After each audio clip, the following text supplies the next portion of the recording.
ఇంట్లో కూర్చుని ఇంగ్లీష్ నేర్చుకోవాలనుకుంటున్నారా? అయితే వెంటనే మా స్పోకెన్ ఇంగ్లీష్ క్లాసెస్‌కి కాల్ చేయండి.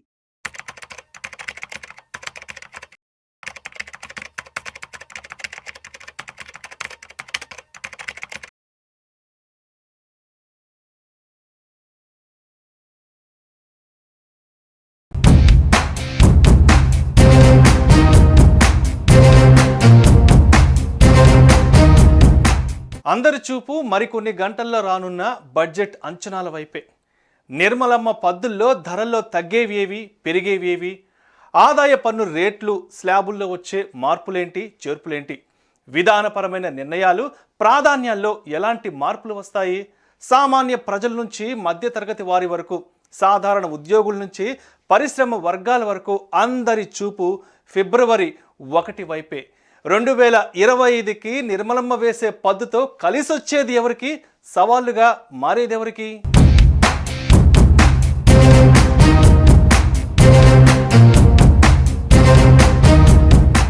ఈసారి పార్లమెంట్లో ప్రవేశపెట్టే కేంద్ర బడ్జెట్ డేట్ ఎందుకు మారింది? డేట్తో పాటు టైం ఎందుకు మారింది? యావత్ దేశంపై ప్రభావం చూపించే కేంద్ర ఆర్థిక బడ్జెట్ని ఎందుకు మార్చారు? బ్రిటిష్ పాలనా కాలం నుంచి ఆనవాయితీగా వస్తున్న వీటిని ఎవరు మార్చారు, ఎలా మార్చారు? వరుసగా కేంద్ర ఆర్థిక మంత్రిగా 8వసారి బడ్జెట్ను ప్రవేశపెడుతున్న నిర్మలా సీతారామన్ కొత్త ముహూర్తాన్ని ఎందుకు సెలెక్ట్ చేసుకున్నారు?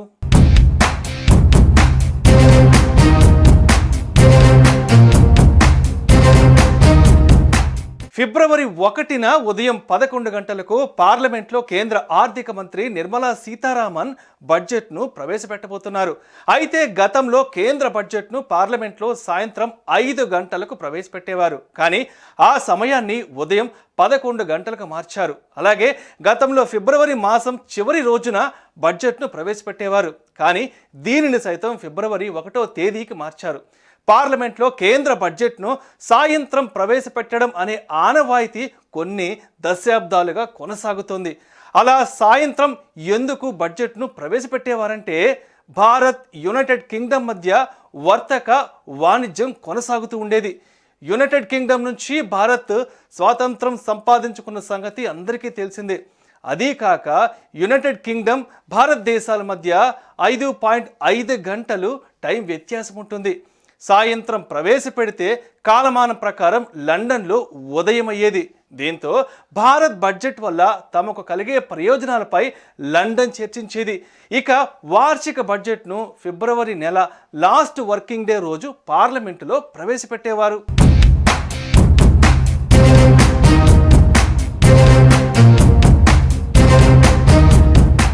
అప్పటి వరకు వస్తున్న ఈ ఆనవాయితీని 1999లో నాటి ప్రధాని అటల్ బిహారీ వాజ్పేయి నేతృత్వంలోని కేంద్ర సర్కార్ మార్చేసింది.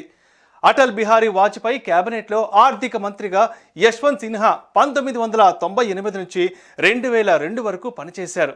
ఆయన కేంద్ర ఆర్థిక బడ్జెట్ ఉదయం 11 గంటలకు పార్లమెంటుకు సమర్పించాలని సూచించారు. దీనివల్ల పార్లమెంట్లో డీప్ డిస్కషన్ జరుగుతోందని ఆయన చెప్పుకొచ్చారు. దీంతో 1999 ఫిబ్రవరి 27వ తేదీన యశ్వంత్ సిన్హా దేశంలో తొలిసారి ఉదయం 11 గంటలకు పార్లమెంటుకు బడ్జెట్ను సమర్పించారు. అప్పటి నుంచి ఇప్పటి వరకు ఈ రూల్ని అందరు కేంద్ర ఆర్థిక మంత్రులు క్రమం తప్పకుండా పాటిస్తూ వస్తున్నారు.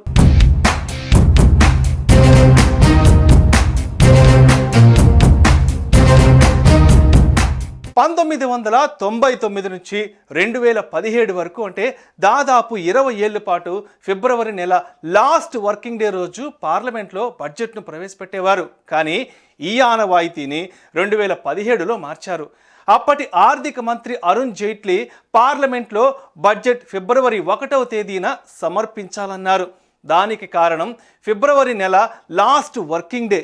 ఈ క్రమంలో ఫిబ్రవరి 1వ తేదీన పార్లమెంటుకు ఆర్థిక బడ్జెట్ను సమర్పించాలని నిర్ణయించినట్లు ఆయన వివరించారు. అంతేకాదు, ఫిబ్రవరి నెల లాస్ట్ వర్కింగ్ డే బడ్జెట్ సమర్పిస్తే ఏప్రిల్ 1వ తేదీ నుంచి ప్రారంభమయ్యే కొత్త ఆర్థిక సంవత్సరానికి సంబంధించిన విధి విధానాలను రూపొందించడానికి కేంద్రానికి తగినంత టైం లభించడం లేదని ఆయన వివరించారు.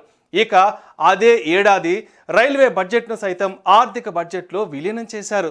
దీంట్లో దేశంలో 92 ఏళ్లుగా కొనసాగుతున్న రైల్వే బడ్జెట్కు ఫుల్ స్టాప్ పడినట్లయింది.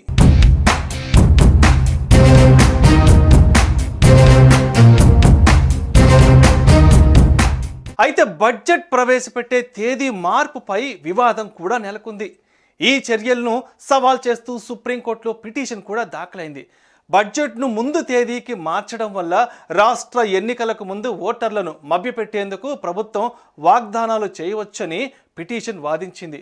కేంద్ర బడ్జెట్కు రాష్ట్రాలకు ఎలాంటి సంబంధం లేదని, రాష్ట్రాల ఎన్నికలు కేంద్రం పనితీరుకు ఆటంకం కలగదని పేర్కొంటూ పిటిషన్ను సుప్రీంకోర్టు కొట్టివేసింది.